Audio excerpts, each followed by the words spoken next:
నమస్తే sir. Sir wait ఎక్కువ పెరిగినా, ఇంకొకటి వాళ్ళలో ఏంటంటే కొలెస్ట్రాల్ ఎక్కువైపోతుందంటారు. దాని ద్వారా హార్ట్ ఇష్యూస్ ఎక్కువొస్తున్నాయి అని చెప్పేసి అంటూ ఉంటారు.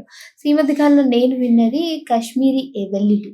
వెల్లుల్లి యొక్క ఉపయోగాలు చాలా ఉన్నాయి. బట్ ఈ కాశ్మీరీ వెల్లుల్లి వల్ల చాలా ఉపయోగాలున్నాయి. ఏదైతే డిసీజ్ ముందే వస్తుందో వాటిని అరికట్టేటువంటి గుణం ఉంటుంది అని. సో, దీని యొక్క బెనిఫిట్స్ చెప్పండి సార్? నిజంగా చాలా మంచి ప్రశ్న అడిగారమ్మా. అందరికి వెల్లుల్లి గురించి తెలుసు. హ్మ్. సో వెల్లుల్లి గుండె జబ్బులకు మంచిది, రక్తనాళ సమస్యలకు మంచిది, మెదడు జబ్బులకు అవును. మంచిది, యాంటీ ఆక్సిడెంట్స్ కామన్ ఇప్పుడు అందరికి పాపులర్ అయిపోయిందమ్మా. హ్మ్. So it's very good question అమ్మా. సో కాశ్మీరీ వెల్లుల్లి, హ్మ్. దీన్ని హిమాలయన్ గార్లిక్ అని చెప్పేసి అంటుంటారు. ఓకే. కాశ్మీర్ ప్రాంతంలో పడినటువంటి వెల్లుల్లి కాబట్టి దీన్ని కాశ్మీరీ వెల్లుల్లి అని చెప్పేసి అంటుంటారు. ఓకే. అదేవిధంగా స్నో గార్లిక్, హ్మ్. కాశ్మీర్ ప్రాంతంలో మంచు ఎక్కువగా మనకు కురుస్తుంటుంది.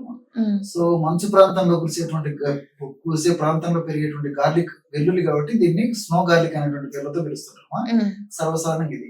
సో మామూలుగా వెల్లుల్లి అయితే వెల్లుల్లి రెబ్బల రూపంలో ఒక గడ్డలాగా ఉండి గడ్డలో వెల్లుల్లి రెబ్బలు ఉంటాయి మనం. హ్మ్. కానీ కాశ్మీర్ వెల్లుల్లి యొక్క ప్రత్యేకత ఏమంటే ఒకటే గడ్డ ఉండి లోపల ఒకటే రెబ్బ ఉంటుంది, హ్మ్. చిన్న సైజు ఉంటుంది. ఓకే. కానీ పిట్ట కొంచెం కూతగానం అన్నట్టు హ్మ్. ఉన్నది సన్నగా ఉన్నప్పటికీ దాని ఉపయోగాలు. శక్తి ఎక్కువ, ఔషధ శక్తులు విపరీతంగా ఉంటాయి. హ్మ్. అందుకే ప్రపంచ వ్యాప్తంగా కూడా దానికి రోజు రోజుకి అంత క్రేజ్ పెరిగిపోతుంది. ఓకే. ఆహార పదార్థాల్లో మన ప్రాంతంలో వాడకం లేదు, కానీ కొన్ని ప్రాంతాల్లో కాశ్మీర్ వెల్లుల్లి కూడా ఆహార పదార్థాల వంటకాల తయారీలో వాడుకోవడం జరుగుతుంది. హ్మ్. ఔషధ గుణాలు విపరీతంగా ఉంటాయి. మామూలు వెల్లుల్లి కంటే కూడా కెమికల్స్ ఎక్కువ ఉంటాయి, ఔషధ గుణాలు ఉంటాయి, పనితనము సమర్థత కూడా ఈ యొక్క కాశ్మీర్ వెల్లుల్లి ఎక్కువగా ఉంటుంది. కాబట్టి మరి అనేక రకాలైన జబ్బులమ్మా. సో కొలెస్ట్రాల్ తగ్గుతుంది, తర్వాత బీపీ తగ్గుతుంది, ఒబెసిటీ తగ్గేందుకు ఉపయోగపడుతుంది, షుగర్ తగ్గేందుకు ఉపయోగపడుతుంది, యాంటీ ఆక్సిడెంట్ ఉపయోగపడుతుంది. ఇలా మల్టిపుల్ బెనిఫిట్స్ ఈ కాశ్మీరీ గార్లిక్ వాడుకోవడం వల్ల కలుగుతుంటాయమ్మా. మరి నాగరిక సమాజంలో, మరి ఆధునిక కృత్రిమ సమాజ పుణ్యం, పాశ్చాత్య సంస్కృతి ప్రభావం చేత మరి చిన్న వయసు నుంచి అనేక రకాల జబ్బులు నేనున్నాను మీకు తోడు నేనున్నాను అంటూ ఒకదానికి ఒకటి చుట్టుముట్టుతున్నాయమ్మా.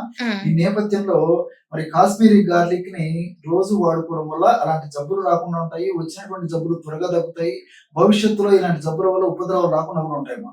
ఓకే. సో కాశ్మీరీ గార్లిక్ గురించి మనం ఆలోచించినట్లయితే కాశ్మీరీ గార్లిక్ లో అనేక రకాలైనటువంటి ఈ యొక్క కెమికల్స్ ఉన్నాయమ్మా. ఎవరైనా వాడొచ్చు సార్? ఎగ్జాక్ట్లీ అమ్మా. సో పిల్లల నుంచి పెద్దల వరకు వాడుకోవచ్చు. ఇందులో కెమికల్స్ గురించి ఆలోచించినట్లయితే అలిసిన్ అనేటువంటి కెమికల్ ఉంది, ఫినైల్ అమైన్స్ అని చెప్పేసి ఒక కెమికల్స్ ఉన్నాయి, సల్ఫర్ అనేటువంటి కెమికల్ ఉంది. మెయిన్ చెప్తున్నాను. సో అలిసిన్ అనేటువంటి కెమికల్ యొక్క ప్రధాన గుణం ఏంటంటే కొలెస్ట్రాల్ ను తగ్గించేందుకు చాలా అద్భుతంగా పనిచేస్తుంది. మనం తీసుకునే ఆహార పదార్థాలు ఉన్నటువంటి కొవ్వు శాతం కానీ కొలెస్ట్రాల్ కానీ ఏదైనా ఉన్నప్పటికీ అది త్వరగా జీర్ణం కాకుండా ప్రేగులు త్వరగా జీర్ణింపబడకుండా ఉండేందుకు ఈ యొక్క అలిసిన్ ఉపయోగపడుతుంది. అంతేకాకుండా బీపీ తగ్గేందుకు కూడా అలిసిన్ ఉపయోగపడుతుంది. ఎలాగంటే ఈ అలిసిన్ వాడుకోవడం వల్ల మన దేహంలో రక్తనాళాల్లో నైట్రిక్ ఆక్సైడ్ ఎక్కువగా ఉత్పత్తి జరిగి నైట్రిక్ ఆక్సైడ్ యొక్క ఉత్పత్తి ప్రభావం చేత రక్తనాళాలు వ్యాకోచం చెందడం చేత దాని వల్ల రక్త సరఫరా బాగా జరిగేసి రక్త పోటు తగ్గేందుకు ఉపయోగపడుతుంది, బీపీ తగ్గేందుకు ఉపయోగపడుతుంది. అదే విధంగా వెయిట్, ఈ రోజుల్లో వెయిట్ ప్రాబ్లం అందరూ సఫర్ అవుతున్నారు. సో ఈ వెయిట్ తగ్గించేందుకు కూడా ఉపయోగపడుతుంది. ఇంకోటి ఏంటంటే దీని యొక్క మరొక ప్రత్యేకత, ఈ యొక్క వైట్ ఫ్యాట్ ని త్వరగా బ్రౌన్ ఫ్యాట్ గా మార్చేందుకు ఉపయోగపడుతుంది. సర్వసాధారణంగా వెయిట్ ఉన్నటువంటి వాళ్ళలో 2 రకాల ఫ్యాట్స్ ఉంటాయమ్మా, brown fat, white fat. So మొట్టమొదట మనలో బ్రౌన్ ఫ్యాట్ కింద ఉంటుందమ్మా. అది ముదిరే కొద్ది దీర్ఘకాలం అయ్యే కొద్ది కూడా అది వైట్ ఫ్యాట్ కింద మారిపోతుంది. సో వైట్ ఫ్యాట్ ఒక పట్టణం తగ్గదమ్మా, అది కరగడం కూడా చాలా టైం పడుతుంది. బ్రౌన్ ఫ్యాట్ తొందరగా కలుగుతుంది.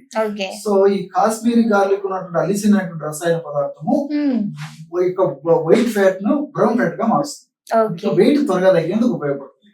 అంతేకాకుండా ఇన్సులిన్ తగ్గేందుకు, షుగర్ తగ్గేందుకు కూడా ఉపయోగపడుతుంది. ఎలాగంటే ప్రేగుల్లో ఈ యొక్క ఇన్యులిన్ అనే రసాయన పదార్థాన్ని ఎక్కువగా ఉత్పత్తి చేస్తుంది. ఎప్పుడైతే ఇన్యులిన్ అనే రసాయన పదార్థం బాగా ఉత్పత్తి అయిందో ఆ ఇన్యులిన్ అనే రసాయన పదార్థము ఈ ప్యాంక్రియాస్ మీద పనిచేసేసి ప్యాంక్రియాస్ నుంచి ఇన్సులిన్ అనేటువంటి మన షుగర్ నియంత్రణను, షుగర్ ను బాగా కంట్రోల్ ఉంచేందుకు ఉపయోగపడేటువంటి మెటబాలిజానికి ఉపయోగపడే ఇన్సులిన్ ని బాగా ప్రొడ్యూస్ చేస్తున్నాం. సో ఇన్సులిన్ బాగా ప్రొడ్యూస్ కావడం కూడా చాలా అవసరం అన్నమాట. సో ఇన్సులిన్ బాగా ఉత్పత్తి అయ్యేందుకు కూడా అలిసిన్ ఉపయోగపడుతుంది. ఈ విధంగా మల్టిపుల్ బెనిఫిట్స్ ఈ యొక్క అలిసిన్ వల్ల ఉపయోగపడతాయి. అదేవిధంగా ఫినైల్ అమైన్స్ అనేటువంటి రసాయన పదార్థాలు కూడా ప్రత్యక్షంగా పరోక్షంగా చక్కటి ఆరోగ్యాన్ని, సమర్థవంతమైన ఆరోగ్యాన్ని కాపాడేందుకు ఫినైల్ అమైన్స్ ఉపయోగపడతాయి. ఈ సల్ఫర్ కాంపౌండ్స్ ఉండడం వల్ల ఎముకలు దృఢత్వంగా ఉండేందుకు, కీళ్ళ జబ్బులు రాకుండా ఉండేందుకు, ఎముకలు బలంగా ఉండేందుకు, అదేవిధంగా ఎముకలకు సంబంధించిన సమస్యలు రాకుండా ఉండేందుకు, ఎముకలు దృఢతరంగా ఉండేందుకు ఉపయోగపడతామా. అంటే అన్నిటికీ ఇది ఎముకలు ఉపయోగపడుతుంది. చాలా బాగా పనిచేస్తాం, ఎందుకంటే ఎముకల్లోకి మంచిగా కాల్షియం పోయేందుకు ఈ యొక్క సల్ఫర్ కాంపౌండ్స్ ఉపయోగపడతాయి. కాబట్టి మల్టిపుల్ బెనిఫిట్స్ దీని వల్ల ఉంటాయి. కాబట్టి ఇలాంటి కాశ్మీర్ గార్లిక్ ని మరి రోజు 1 లేదా 2 వరకు వాడుకుంటే అంటే పచ్చిగా తినేయచ్చు సార్. అలాగే మింగేసేయచ్చమా, లేకపోతే అన్నంలో ఉడికేటప్పుడు కాస్త అన్నంలో పెట్టేసేసి అన్నం ఉడికేతో పాటు ఇది కూడా కొంచెం ఉడుకుతుందమ్మా, దాన్ని తీసుకోవచ్చు. సో ఈ విధంగా తీసుకోవడం వల్ల మల్టిపుల్ బెనిఫిట్స్ ఉంటాయి. కాబట్టి చాలా మంచి ప్రశ్న అడిగారమ్మా, ఎంతో మంది కూడా ఇది ఉపయోగపడుతుంది. Okay, thank you sir.